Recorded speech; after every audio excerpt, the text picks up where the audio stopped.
Ahí está. Dios les bendiga. Bueno, la sesión del día de hoy es el cierre de Segunda de Reyes. La verdad es que es una sesión donde, como en las clases pasadas, no hago muchas diapositivas, pero está bastante interesante, pues el cierre de la sesión, ¿no? Vamos a volver a actualizar el diagrama que hemos realizado de los distintos monarcas, pero también vamos a tener cierto cuidado con hacernos la pregunta, pues, ¿y qué con la historia del pueblo de Dios? Realmente son, valga la redundancia, sucesos históricos, pero ya el apóstol Pablo nos diría precisamente en Romanos que todo lo que está escrito, pues tiene el propósito de enseñarnos. Entonces, realmente es un desafío poder comprender qué tiene que ver las etapas del reino de Judá, la última sección, sobre todo, porque aquí vamos a estar analizando esta pequeña sección en específico, pero sí vamos a estar tratando de entender qué proyección tiene todo esto, qué proyección bíblicamente hablando tiene este hecho de ver a los últimos reyes de Judá, de ver que se repite mucho un patrón muy constante en ellos de recaer, le vamos a llamar, en el pecado, de humillarse en el caso de algunos de ellos.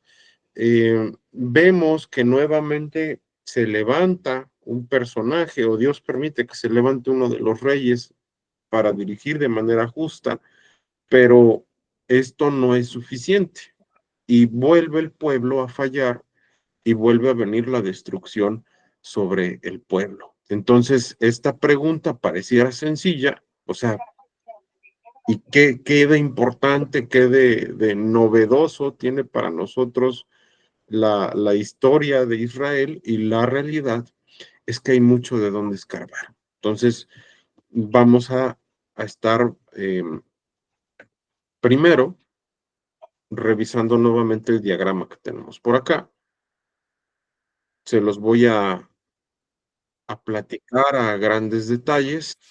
La realidad es que no buscamos, eso hay que tenerlo en claro desde un inicio. Nosotros no buscamos que se nos quede grabado todos los datos a nivel histórico de la monarquía de Judá. Recordemos que en la sesión pasada nos quedamos con el gobierno de Ezequías. A muy grandes rasgos, vemos que después de Ezequías, pues se encuentra Manasés, Amón, y estos dos personajes, estos dos reyes, son, al igual que los que siguen, exclusivamente de la zona de Judá. Lo interesante de todo esto es que pareciera que se vuelve a repetir la historia que ya vimos la sesión pasada, porque Josías viene siendo como un símil de la figura de Ezequías, ¿no? Un rey conocido por ser una persona recta en sus principios, pero que nuevamente no fue suficiente para el pueblo y resulta muy necesario pues que nosotros vayamos indagando sobre cómo para qué se está repitiendo el mismo ciclo que ya venimos estudiando desde el libro de los jueces. El pueblo tiene dirigentes, los dirigentes en algunos casos eran rectos, otros no, y el pueblo cae en este bucle de estar un tiempo bien con Dios, de volver a la maldad y así sucesivamente. Entonces, realmente en la sesión de hoy no me voy a dedicar, como en las pasadas, a hacer una narrativa, sino que quiero que vayamos directo a esta pregunta que hacíamos en la agenda, y es, ¿y qué con la historia del pueblo de Dios? O sea, ¿de qué nos sirve a nosotros haber estudiado, porque lo vamos a seguir viendo a lo largo de Primera y Segunda de Crónicas, pero ¿de qué nos sirve haber estudiado todo lo que ya vimos durante varias semanas? Bueno, hay una idea central que encontramos con el apóstol Pablo en Romanos, por ahí les pongo parte del versículo, que dice literalmente que las cosas que se escribieron, pues son para enseñarnos. Todo, incluso la historia, tiene un propósito muy específico y es que nosotros comprendamos realmente, pues, que hay un patrón, ahora sí va a sonar mucho a psicología conductual, pero hay un patrón de comportamientos que el pueblo sigue y que realmente no estaba cambiando. Simple y sencillamente el ser humano tiende mucho a estar en un bucle, pero hay tres puntos principales. Desde Segunda de Reyes 20 hasta el final en el 25 que vamos a estar estudiando. Lo dividimos en tres secciones principales y el primero nos habla, ¿verdad? Del ejemplo de dos hombres que a pesar de su maldad, ellos se humillan y Dios tanto perdona sus vidas como perdona a toda la nación, en este caso de Judá y del pequeño remanente de Israel. Vamos a estar viendo Segunda de Crónicas. Acompáñenme por favor a Segunda de Crónicas 32. Y vamos a empezar a ver todos estos ejemplos. Lo más rescatable de todas estas semanas de estudio se va a condensar aquí. Segunda de Crónicas 32, de los versículos 25 al 26. Dice lo siguiente, mas Ezequías, recordemos aquí que hay una situación con Ezequías, donde él no le corresponde de manera adecuada a Dios, pero vea lo que dice la palabra, mas Ezequías no correspondió al bien que le había sido hecho, sino que se enalteció en su corazón y vino la ira contra él y contra Judá y Jerusalén. Recordemos que Ezequías había estado enfermo, iba a morir, entonces Dios le sanó, pero después de esto, este personaje que es considerado como uno de los más rectos del pueblo, pues cae en orgullo. Entonces, aquí estamos viendo que Ezequías ya se había endurecido, pero en un momento dado, y es lo que nos dice el versículo siguiente, dice, pero Ezequías, después de haberse enaltecido su corazón, se humilló él y los moradores de Jerusalén, y no vino sobre ellos la ira de Jehová en los días de Ezequías. ¿Qué es lo que estaba pasando con Ezequías? Como por qué es importante. Bueno, si nosotros recordamos, me voy a regresar un poquito al diagrama para que lo tengamos fresco. Ezequías estaba viviendo una situación muy fuerte con los antecesores de Nabucodonosor. Primero hay que tener en claro eso, o sea, ya el imperio babilonio ya estaba causando estragos militares en el reinado de Ezequías, pero con los antecesores de Nabucodonosor, aparte de que él luchó contra Salmanasar, ¿sí? Entonces, este personaje, Salmanasar, que era rey de Asiria, y los antecesores de Nabucodonosor eran dos colosos militares de la época. Lo que estaba pasando aquí es que Ezequías en un momento dado se confía, llega a enaltecerse por la parte militar, o sea, hay que entender eso, pensaba que ya le estaba librando y en un momento dado Dios permite que él se dé cuenta, ¿no? De que no era realmente así, sino que Dios le estaba dando esta victoria, pero vemos en la actitud de Ezequías un hombre que al final sí fue consciente de su pecado. O sea, la idea que encierra Segunda de Crónicas, donde acabamos de leer, es eso. Ezequías se percató de que estaba mal. Hay otro ejemplo, nos vamos a ir un poquito adelante, que es en Segunda de Crónicas 33, de los versículos 10 al 13. Vemos ahora el ejemplo de Manasés. Manasés fue considerado como un rey malo, pero veamos lo que dice la Biblia. Habló Jehová a Manasés y a su pueblo, mas ellos no escucharon, por lo cual Jehová trajo contra ellos los generales del ejército del rey de los asirios, los cuales aprisionaron con grillos a Manasés y atado con cadenas, lo llevaron a Babilonia.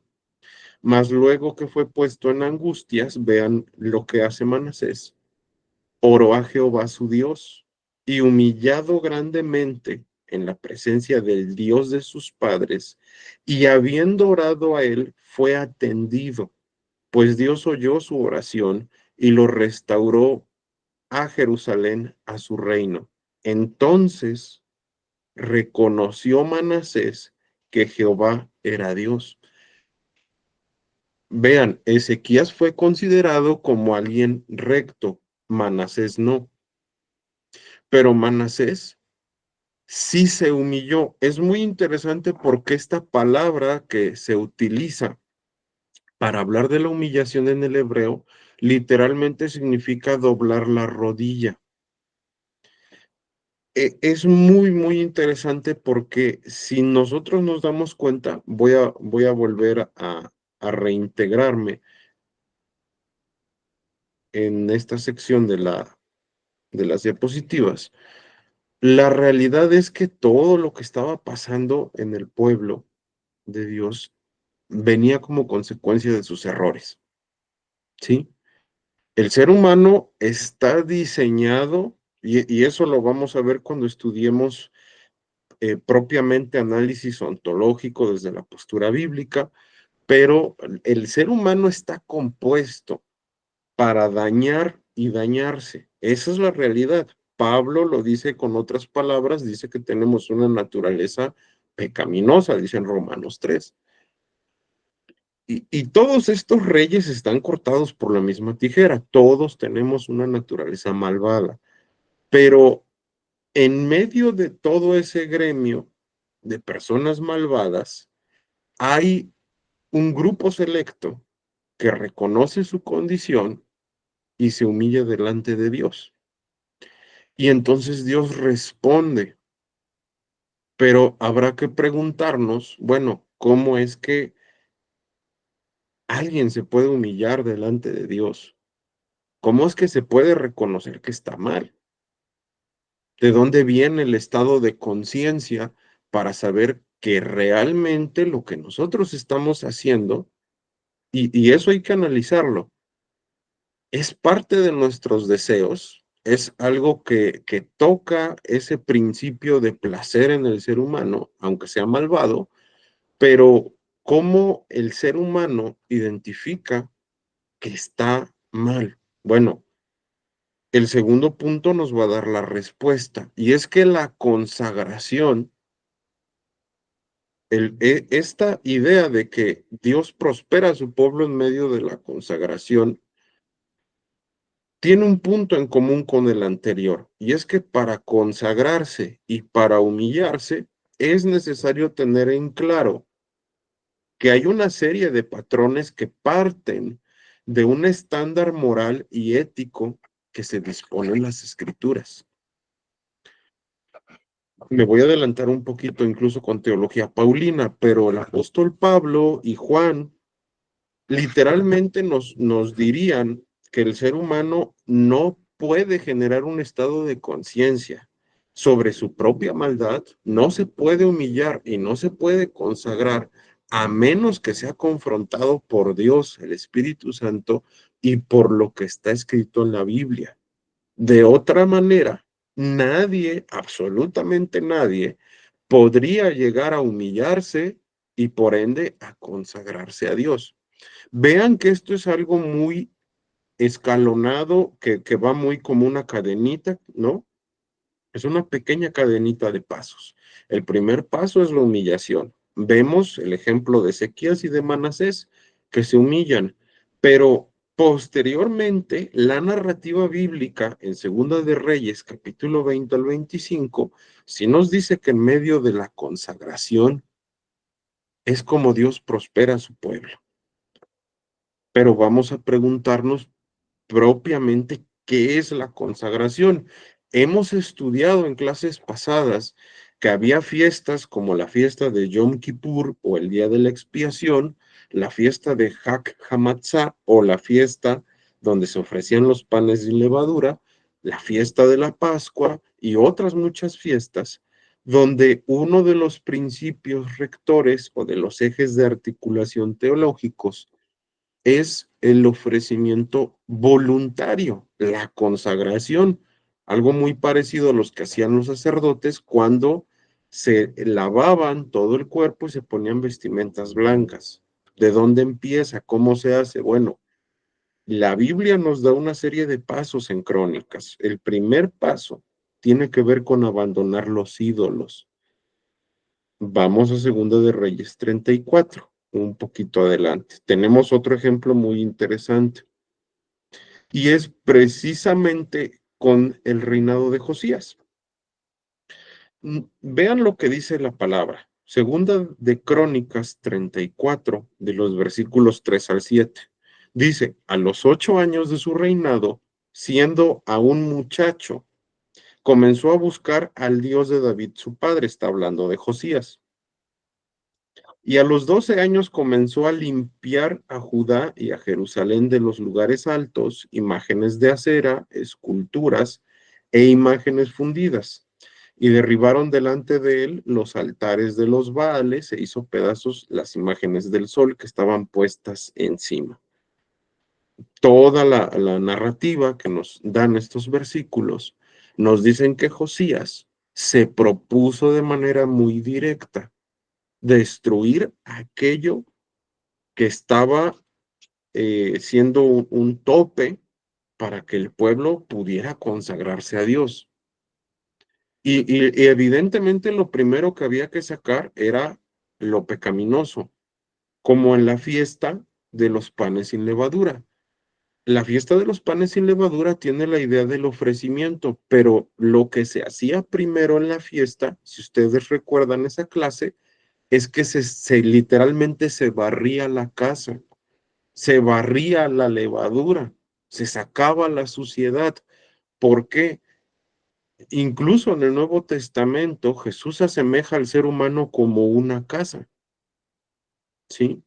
Y si nosotros no tenemos en claro que nosotros somos templo, somos morada de Dios, entonces no nos vamos a tomar en serio el sacar cosas de nuestra vida que sabemos que nos están haciendo daño. Pueden ser cosas muy pequeñas como las redes sociales, a cosas más fuertes como pudiera ser la pornografía, el desear a otra mujer o cosas por el estilo. La idea central que nos está dando esta segunda parte de la narrativa de Segunda de Reyes, capítulos 20 al 25, es que nos percatemos que no puede haber una consagración si no nos humillamos y si no se abandonan aquellas cosas a las que nosotros les hemos entregado nuestro placer y nuestro amor y que son dañinas espiritualmente. Pero también nos enseña, y vamos a regresar a Segunda de Reyes 22, que se debe de escudriñar la escritura para tener en claro cuál es el régimen espiritual, ético y moral que delimita lo que a Dios le agrada. Segunda de Reyes, vamos a regresarnos un poquito. Segunda de Reyes 22, seguimos con el reinado de Josías, nada más que en otra parte de la Biblia. Segunda de Reyes 22, 19.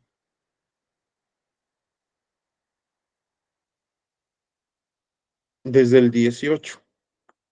Mas al rey de Judá, que os ha enviado para que preguntaseis a Jehová, diréis así: así ha dicho Jehová, el Dios de Israel, por cuanto oíste las palabras del libro, recordemos que es el libro de la ley, y tu corazón, pongan mucha atención en esto, se enterneció y te humillaste delante de Jehová. A ver, esta porción que nosotros estamos leyendo es la única en toda la Biblia donde se ocupa la palabra enternecer. Y entonces ahí como que ya nos genera un poquito de duda, nos focaliza la atención. ¿A qué se refiere la Biblia con enternecer? Se ocupa la palabra rakak en el original hebreo y esta es un sinónimo de suavizar, de conmover, pero sobre todo de mover las tres áreas de la conformación psicológica del ser humano a la acción, o sea, el pensamiento, la emoción y la conducta. Lo que nos está diciendo el texto es que Josías ya se había humillado, sí, ustedes lo pueden revisar, pero esa humillación se vuelve palpable, se vuelve tangible, se vuelve profunda cuando existe realmente un conocimiento de qué es lo que Dios demanda. O sea, la realidad es que la fe no es el hecho de creer en algo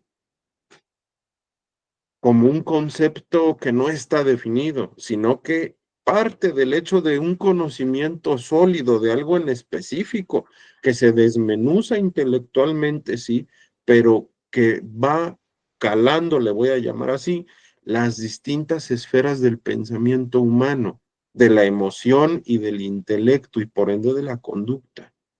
Entonces, esta pequeña parte que habla propiamente del enternecer es eso, es declinar el corazón a disfrutar, diría el salmista, a gustar y ver las bondades de Dios. Y eso lleva precisamente a la humillación y a la consagración. Pero no solo se queda este versículo 19 en decir que se enterneció el corazón de Josías, sino que habla de esta idea de la humillación, o sea, del doblar la rodilla, literalmente dice el hebreo. La conducta es un derivado del pensamiento y de la emoción. Estos dos siempre van de la mano y entonces vamos a ver que el individuo va a conducirse en la vida en base a estos dos. Decíamos, para llegar a la consagración hay que sacar aquello que no es agradable a Dios. Hay que escudriñar las escrituras. ¿Por qué? Porque nos explica, nos enseña, mueve nuestra conciencia a saber qué es lo positivo y lo negativo para Dios. Evidentemente, para nosotros, lo que nos guiaría serían nuestros deseos que están caídos. Número 3, es necesario dejarse impactar por el mensaje de las escrituras. Este mismo versículo nos da esa indicación. Nos da la indicación que, al igual que este personaje, ¿verdad? Que Josías, pues es necesario que nosotros tomemos la decisión, habiendo hecho conciencia del mensaje de la Biblia, de decir, yo tengo que cambiar en esto en específico. Vean cómo lo que dice Segunda de Reyes sí se puede aplicar en la actualidad, ¿sí? Y es muy importante que nosotros entendamos que de no seguir con estos pasos, de no seguir con la humillación y la consagración y estos tres elementos de la consagración, que es abandonar los ídolos, que es escudriñar la escritura para formar una fe lógica, una fe inteligible y que podamos dejarnos impactar por su mensaje, lo que pasaría es que se genera una reincidencia. En el caso de omitir estos dos primeros pasos, quien no se humilla y quien no se consagra va a llegar directo a la reincidencia constante en faltas. Este es el último punto. ¿Y qué es lo que genera la autodestrucción? ¿Dónde dice eso? Vamos a Segunda de Reyes 24. Segunda de Reyes 24, nosotros encontramos un ejemplo, y en Segunda de Reyes 25 también vamos a ver otro. Segunda de Reyes 24, de los versículos 8 al 17. Nos habla sobre la vida de Joaquín. ¿Quién fue Joaquín? Bueno, ahorita me voy a regresar para que lo vean otra vez. Vean, partir de Josías, eso se me olvidó explicárselos, llega Nabucodonosor, ¿no? El rey de Babilonia. Con Joaquín se da una situación muy fuerte. ¿Por qué? Porque Joaquín y los príncipes de Judá fueron llevados a Babilonia. O sea, Joaquín fue una persona que tomó la decisión conscientemente de abandonar a Dios, ¿sí? Vean lo que dice la Biblia en Segunda de Reyes 24, 8 en adelante. De 18 años era Joaquín cuando comenzó a reinar. E hizo, versículo 9, hizo lo malo ante los ojos de Jehová. Y es muy específica la Biblia. El versículo 10, en aquel tiempo subieron contra Jerusalén los siervos de Nabucodonosor. Aquí nos empieza a situar Sí, pues, específicamente, yo dije, no, yo pensé que era que... nos empieza a situar específicamente en este contexto histórico donde sube Nabucodonosor, donde destruye los utensilios, ¿verdad? Algunos de los utensilios que se tenían y otros de la casa de Dios se los lleva. O sea, la idea que nos da es que Joaquín conscientemente decide estar fallando a Dios. Ahora, tenemos otro caso donde se aumenta la maldad y ahí es donde sucumbe todo Judá. Segunda de Reyes 25. Segunda de Reyes 25, nosotros encontramos que Sedequías tiene la amarga experiencia de ver cómo matan a sus hijos, cómo matan a los príncipes de Judá y a él le sacan los ojos y se lo llevan a Babilonia. O sea, aquí tenemos dos ejemplos y por eso es importante que veamos la línea histórica. Joaquín y Sedequías evidentemente se encuentran después de Josías, este personaje que buscó llevar bien su vida con Dios. Joaquín y Sedequías, junto con Joacás y Joacim, son personajes que buscan, evidentemente le vamos a llamar así, la recaída. Y las consecuencias son la autodestrucción, es como un adicto. Entonces, a grandes rasgos, lo que nos queda de enseñanza de este cierre de Segunda de Reyes, haciendo un consenso de todo lo que hemos estudiado, es que si nosotros acudimos a Dios, si somos sinceros y le decimos a Dios, Dios, como dice la Escritura, ¿no? He pecado contra el cielo y contra ti.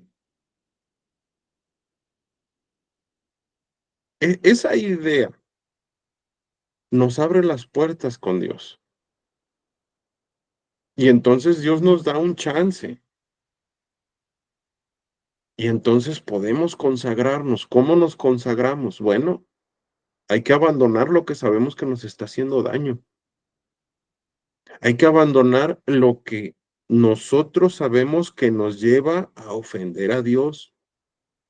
Llámese alcohol, llámese redes sociales, lo que a usted y a mí nos ocasione fallarle a Dios. Cada uno de nosotros sabemos con qué batallamos, porque todos batallamos con el pecado.